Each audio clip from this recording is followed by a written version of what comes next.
बोलो भागवत भगवान की जय। द्वितीय स्कंद, 7वां अध्याय। भगवान के लीला अवतारों की कथा।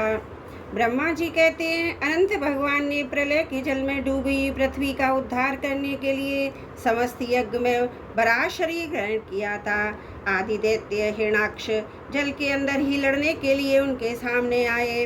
जैसे इंद्र ने अपने वज्र से पर्वतों के पंख काट डाले थे, वैसे ही बरा भगवान ने अपनी दाढ़ों से उसके टुकड़े टुकड़े कर दिए थे।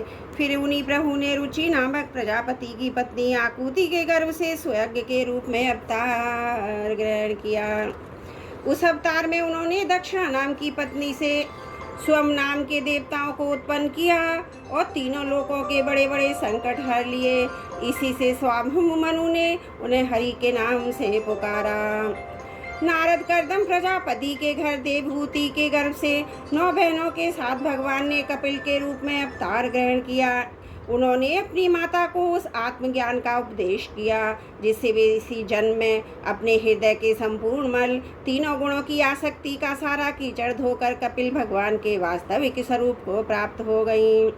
महर्षि अत्रि भगवान को पुत्र रूप में प्राप्त करना चाहते थे। उन पर प्रसन्न होकर भगवान ने उनसे एक दिन कहा कि मैंने अपने आप को तुम्हें दे दिया।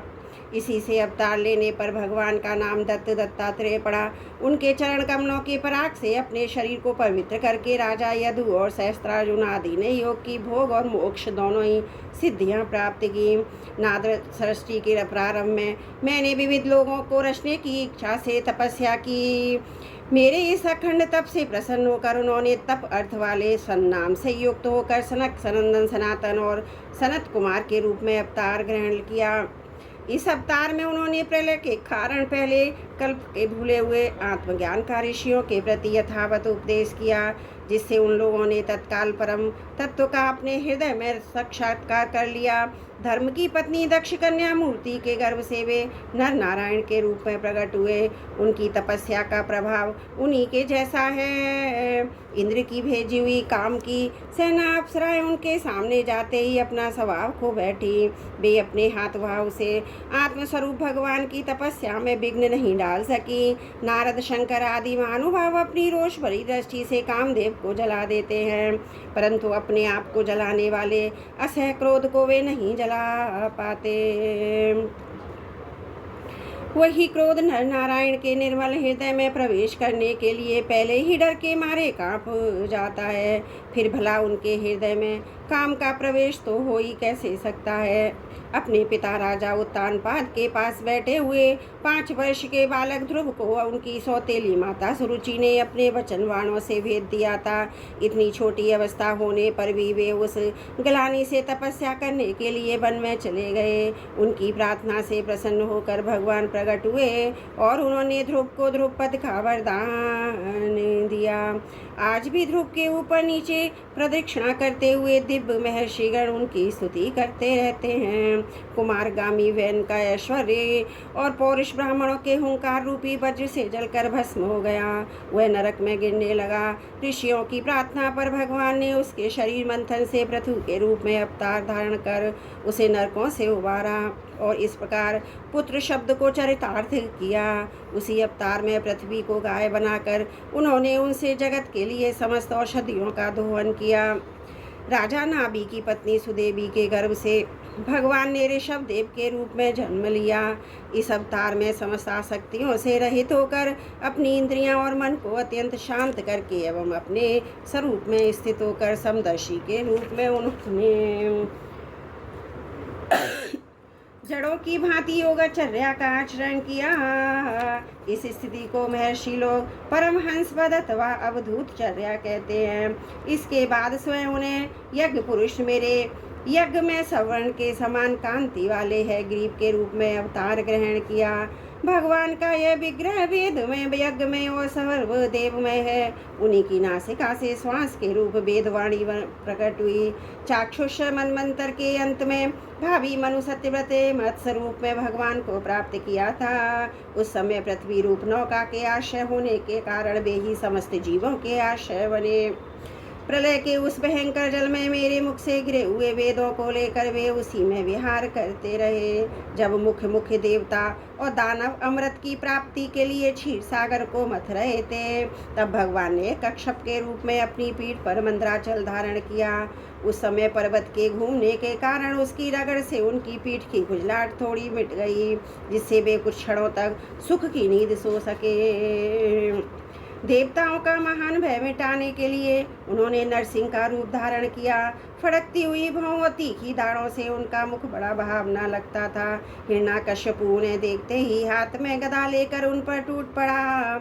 इस पर भगवान नरसिंह ने दूर से ही उसे पकड़कर अपनी जांघों पर डाल दिया। इसके झटपटाते रहने पर भी अपने नखों से उसका पेट फाड़ डाला।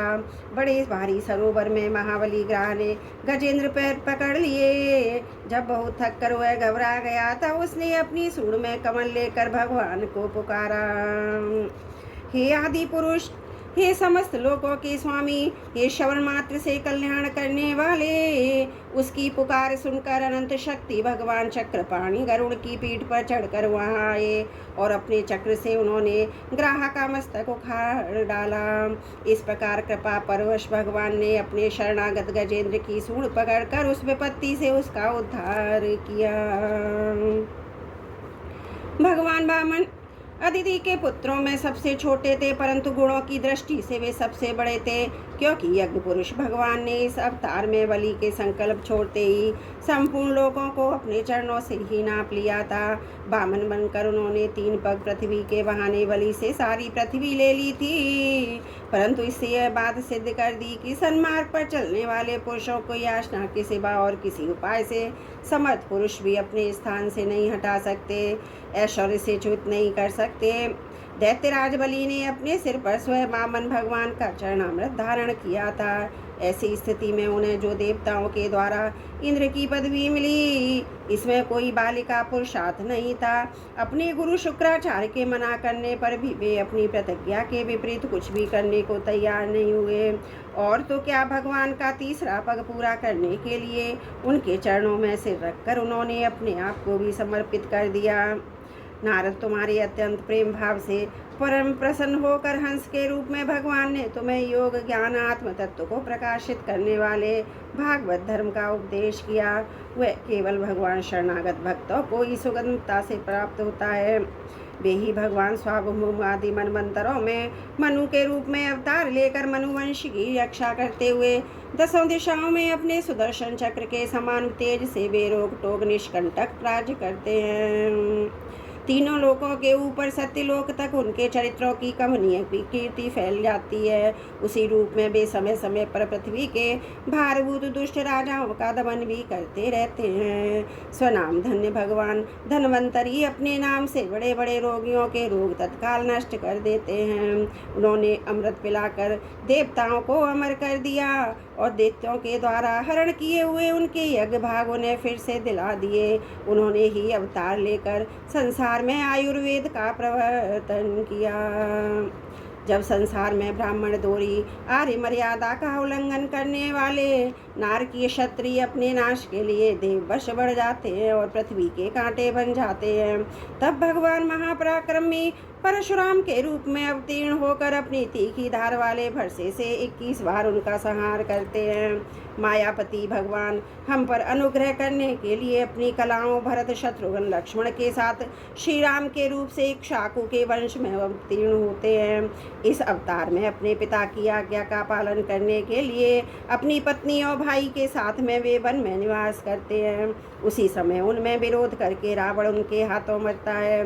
त्रिपुर विमान को जलाने के लिए उद्धत शंकर के समान जिस समय भगवान राम शत्रु की नगरी लंका को भस्म करने के लिए समुद्र तट पर पहुंचते हैं, उस समय सीता के वियोग के कारण बड़ी क्रोध अग्नि से उनकी आंखें इतनी लाल हो जाती है कि उनकी दृष्टि से ही समुद्र के मगरमच्छ, सांप और ग्रह आदि जीव जलने लगते हैं और भय से थरथर कांपता हुआ समुद्र झटपट उन्हें मार्ग दे देता है। जब रावण की कठोर छाती से टकराकर इंद्र के वाहन ऐरावत के दांत चूर चूर होकर चारों ओर फैल गए थे, जिससे दिशाएं सफ़ेद हो गई थी। तब दिग्विजयी रावण घमंड से फूलकर हंसने लगा था।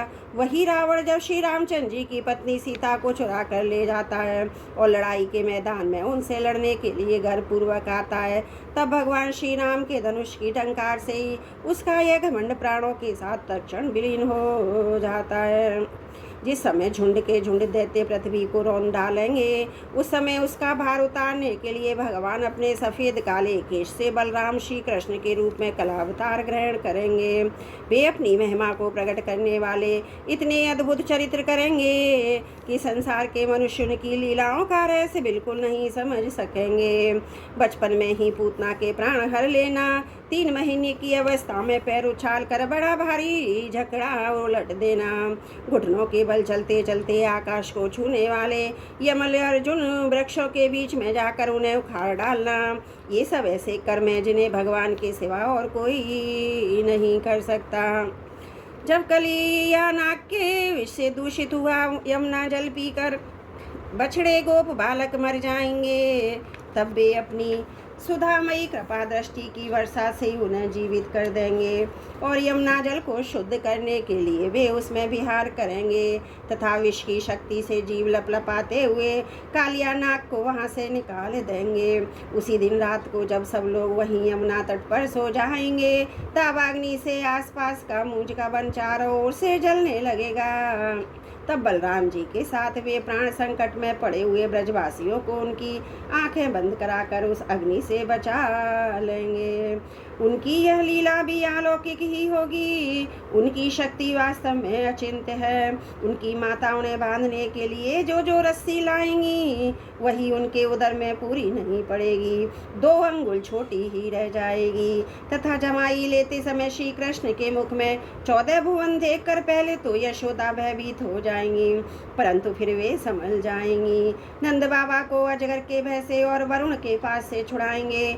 मैं दानव का पुत्र व्योमासुर जब गोकुल बालों को पहाड़ की गुफाओं में बंद कर देगा, तब वे उन्हें भी वहां से बचा लाएंगे। गोकुल लोगों को तो दिन भर तो काम धंधों में व्याकुल रहते हैं, रात को अत्यंत थक कर सो जाते हैं। साधनाहीन होने पर भी अपने परम धाम में ले जाएंगे। निष्पाप नारद जब श्री कृष्ण की सलाह से गोप लोग इंद्र का यज्ञ बंद कर देंगे, तब इंद्र वज्र भूमि का नाश करने के लिए चारों ओर से मूसलाधार वर्षा करने लगेंगे। उससे उनकी तथा उनके पशुओं की रक्षा करने के लिए भगवान कृपा परवश हुई 7 वर्ष की अवस्था में ही 7 दिनों तक गोवर्धन पर्वत को एक ही हाथ से छतक पुष्प कुरकुमत्ते की तरह खेल खेल में ही धारण किए रहेंगे। वृंदावन में विहार करते हुए रास करने की इच्छा से वे रात के समय जब चंद्रमा की उज्जवल चांदनी चारों ओर छिटक रही होगी, अपनी बांसुरी पर मधुर संगीत की लंबी तान छेड़ेंगे। उससे प्रेम विवश होकर आई हुई गोपियों को जब कुबेर का सेवक शंखचूड़ हरण कर लेगा, तब वे उसका सिर उतार लेंगे। और भी बहुत से प्रलंबासुर, उद्धैनकासुर, बकासुर, केशी, अरिष्टासुर आदि दैत्य, चारुण आदि पहलवान, कुबलिया, पीड़े हाथी, कंस, कलायवन, भौमासुर, मिथ्या वासुदेव, शाल्व, द्विविध वानर, बलवल, दंत वक्त्र, राजा नगजित के 7 बैल, संभाषुर, विदुरथ और रुक्मी आदि तथा कंबोज, मत्स्य, कुरु, केकय और सृजय आदि देशों के राजलोग एवं जो भी योद्धा धनुष धारण करके युद्ध के मैदान में सामने आएंगे, वे सब बलराम, भीमसेन और अर्जुन आदि नामों की आड़ में स्वयं भगवान के द्वारा मारे जाकर उन्हीं के धाम चले जाएंगे। समय के फेर से लोगों की समझ कम हो जाती है, आयु भी कम हो जाती है। उस समय जब भगवान देखते कि अब ये लोग मेरे तत्व को बतलाने वाली वेदवाणी को समझने में असमर्थ होते जा रहे हैं, तब प्रत्येक कल्प में सत्यवती के गर्भ से व्यास के रूप में प्रकट होकर वे वेद रूपी वृक्ष का विभिन्न शाखाओं के रूप में विभाजन कर देते हैं। देवताओं के शत्रु दैत्य लोग भी वेद मार्ग का सहारा लेकर मैदानव के बनाए हुए आदर्श वेग वाले नगरों में रहकर लोगों का सत्यानाश करने लगेंगे। तब भगवान लोगों की बुद्धि में मोह अत्यंत लोभ अत्यंत करने वाला वेश धारण करके बुद्ध के रूप में बहुत से उपधर्मों का उपदेश करेंगे। कलयुग के अंत में जब सत्पुरुषों के घर भी भगवान की कथा होने में बाधा पड़ने लगेगी, ब्राह्मण क्षत्रिय और वैश्य पाखंडी शूद्र राजा हो जाएंगे। यहाँ तक कि कहीं भी स्वाहा स्वधा व षटकार की ध्वनि, देवता पितरों के यज्ञ की श्राद्ध की बात तक नहीं सुनाई पड़ेगी। तब कलयुग का शासन करने के लिए भगवान कल की अवतार ग्रहण करेंगे। जब संसार की रचना का समय होता है, तब तपस्या नौ प्रजापति मरीचि आदि ऋषि मेरे रूप में, जब षष्ठी की रक्षा का समय होता है, तब धर्म विष्णु मनु देवता राजाओं के रूप में, तथा जब षष्ठी का प्रलय का समय होता है, तब अधर्म रुद्र और क्रोध वश नाम के सर्प एवं दैत्य आदि के रूप में सर्वशक्तिमान भगवान की माया विभूतियाँ ही प्रकट होती हैं। अपनी प्रतिभा के बल से पृथ्वी के एक एक धूलि कण को गिन चुकने पर भी सब जगत में कौन पुरुष है जो भगवान की शक्तियों की गणना कर सके। जब ये त्रिविक्रम अवतार लेकर त्रिलोकी को नाप रहे थे, उस समय उनके चरणों के अदम्य वेग से प्रकृति रूप अंतिम आवरण से लेकर सत्यलोक तक सारा ब्रह्मांड कांपने लगा था। तब उन्होंने ही अपनी शक्ति से उसे स्थिर किया था।